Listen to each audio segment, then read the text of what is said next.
Welcome to Grow Messy. This is Brandon Farm, and over here we grow messy. Today we are trellising our tomato plants. I'm going to show you everything that I use and how I do it. There's a bunch of different variations on how you can trellis your tomato plants. This is just one way. So the supplies you're going to need: a knife, a pair of scissors, something to cut your twine. This is just jute twine from the good old Tractor Supply. Then you're gonna need some sort of clips. These are the compostable clips from Johnny's Seeds. I think it comes in 100 in a pack. You're also going to need some sort of garden staple. These are the 4-inch garden staples from Amazon. And then your tomato plant. Because I have one really long row of tomato plants, I have 28 tomato plants in total, and this is just in my garden. I don't have anything to hook it to, so I've created this trellis out of T-posts. These are 8-foot T-posts, 8-foot T-posts and 1.25 inch T's, and I'm using these pretty thick plastic garden stakes. And you probably can't hear me because it's so windy out, so sorry about that.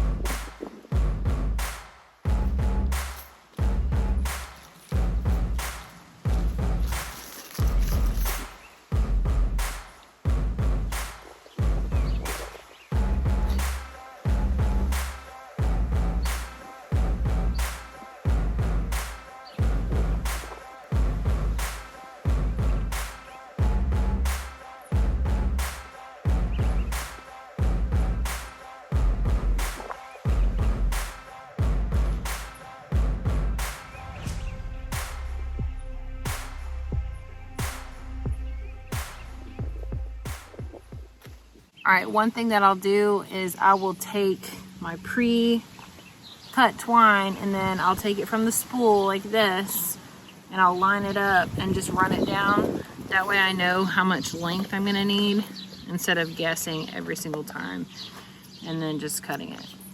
That way when I'm ready, I've got all my pre-cut ready to go twine that I can just grab and go. Okay, so what I'm gonna do is I'm gonna make this little loop.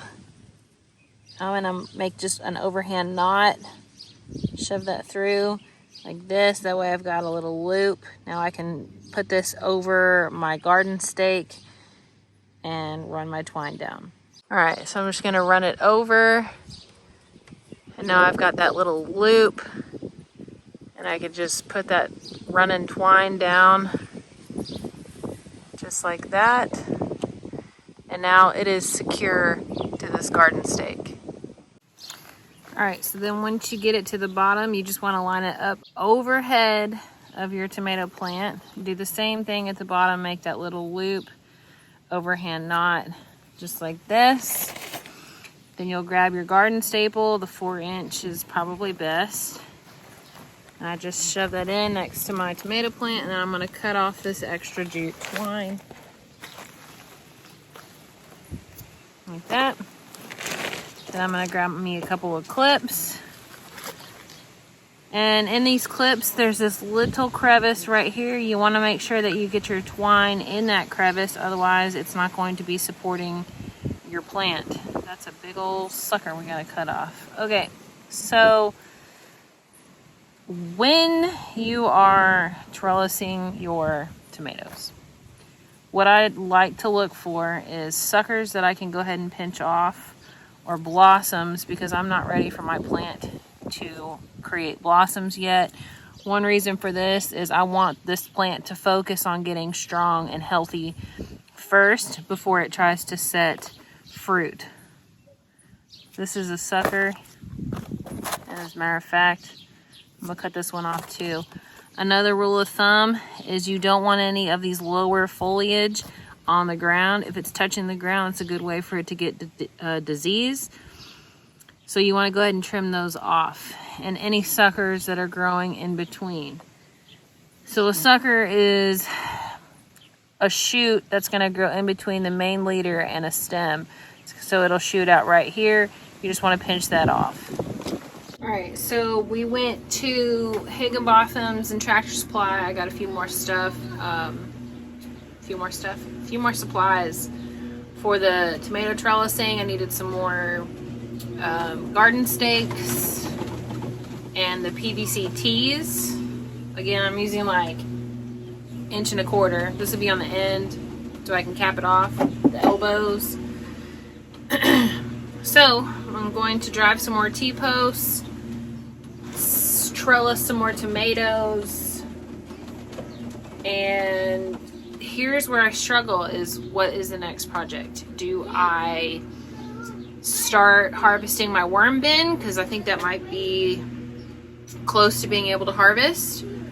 Or do I make a trip to Lowe's and get supplies to expand my garden?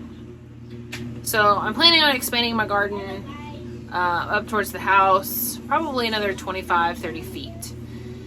I've got to move the trampoline over, and I need fence, and I just got more T-posts. What else do I need? Compost, lots of compost to form those new garden beds. So I'm gonna have to figure out a design on which way I want those beds to lay, and also what I'm gonna put over there. I have a lot of basil that needs to go out. I have tomatoes that are like 1.5 feet tall. So I don't know if I want to continue my tomato bed and just add more tomatoes, which I might do because why not? I love tomatoes, and yeah, they're easy to grow. So that's kind of where I'm at, and I also need to water this greenhouse because it's looking a little dry. Welcome to Garden Projects Spring of 23. Anyway, I just want to say really quick, thanks for watching our channel. Thanks for hanging out with me. I'm so glad you're here. I love all the comments that come in. I like chatting with you guys, so thank you for that. Don't forget, we are on Instagram. I post a lot of reels over there. It's just a lot quicker than doing YouTube videos, because videos have to go inside the house. I have to sit down on a computer, and I have to edit the videos to get them posted. Not only that, I have to fight with my computer because it runs out of storage. So, first world problems, I know. So shorts are a lot easier, and reels are a lot easier because I can do it all from my phone. So anyway, I just want to say thank you for hanging out with me, and I hope you guys stick around, like our channel, and subscribe. We'll see you later.